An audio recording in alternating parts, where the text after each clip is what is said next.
Hello everyone. পুরান ঢাকার Victoria পার্কের পাশের রাস্তা ধরে কিছু দূর সামনে গেলে পড়বে শ্রীশ দাস লেন।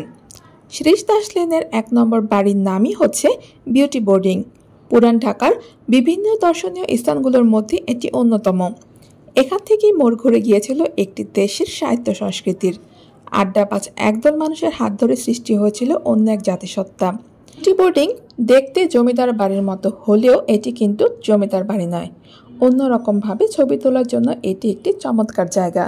বিউটি বোর্ডিংয়ে এর আগে অনেকবার আসা হয়েছে, তবে এই বোর্ডিংয়ে নাকি নতুন সংযোজন হয়েছে সেটি দেখার জন্য আজকে বিউটি বোর্ডিংয়ে চলে আসা। বিউটি বোর্ডিংয়ে শুধু দেশের ভিতরেই না, দেশের বাইরে থেকেও অনেক দূর দূরান্ত থেকে মানুষ আসে এখানে ঘুরে দেখার জন্য, ছবি তোলার জন্য, ইতিহাসকে জানার জন্য। পাকিস্তানের থেকে নিজে শিখে লার্ন করাটা আমার কাছে যে লার্নিংটা আমার কাছে ভালো লাগে।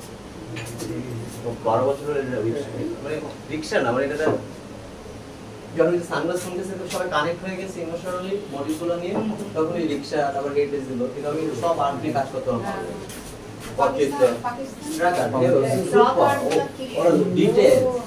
আমাদের আমরা রেসপেক্ট করি না, আমাদের আর্টিস্টদের আমরা রেসপেক্ট করি, ওদের একটা দলে আনতে চাই, সো ওদের সোলটা দিতে পারে না, ওই ফিনান্সটা পায় না, তখন তো তাদের জন্য অনেক হার্ড। আর আমরা ওই রিক্সা আর্টদের নাইকির সাথে কোলাবোরেশন করি, তার মানে কি ওরা লোকালি কমিউনিকেশন আমরা তো করতে চাই না, আরো চেষ্টা করব আরো পপুলার করতে পারে, আরো আমরা তো এখানে। এতক্ষণ আমরা ঘুরে দেখলাম বিউটি বোর্ডিংয়ের নতুন সংযোজন। এটি কিন্তু আগে ছিল না, এটি নতুনভাবে সংযোজন করা হয়েছে।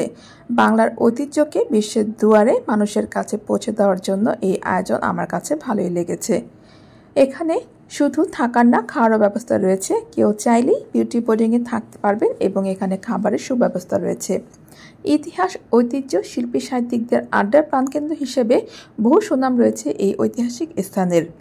এটি শুধু বোর্ডিং না, এটি বাংলাদেশের প্রাচীন ঐতিহ্যের অংশ। বাংলাদেশের মুক্তিযুদ্ধের ইতিহাসের সাথেও জড়িত রয়েছে এ ভবনটি।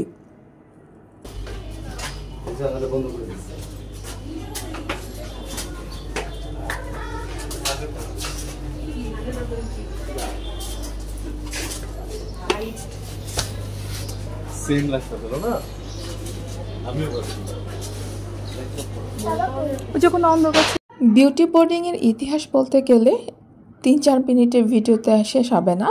এর রয়েছে বিরাট বড় ইতিহাস। সময়ের সাথে সাথে বয়ে যাচ্ছে বিউটি বোর্ডিং। যদিও গুণীজনদের আড্ডা গুঞ্জন এখানে আর হবে না, তবুও টিকে থাক যুগের পর যুগ, এটাই প্রত্যাশা।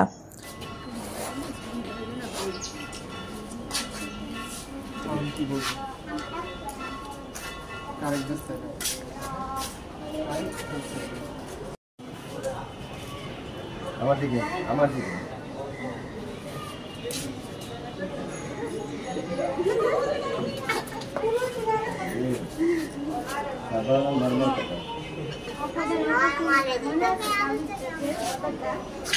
আজকের মতো বিদায় নিচ্ছি বিউটি বোর্ডিং থেকে। চলে আসবো নতুন ভিডিও নিয়ে, সে পর্যন্ত সঙ্গেই থাকবেন।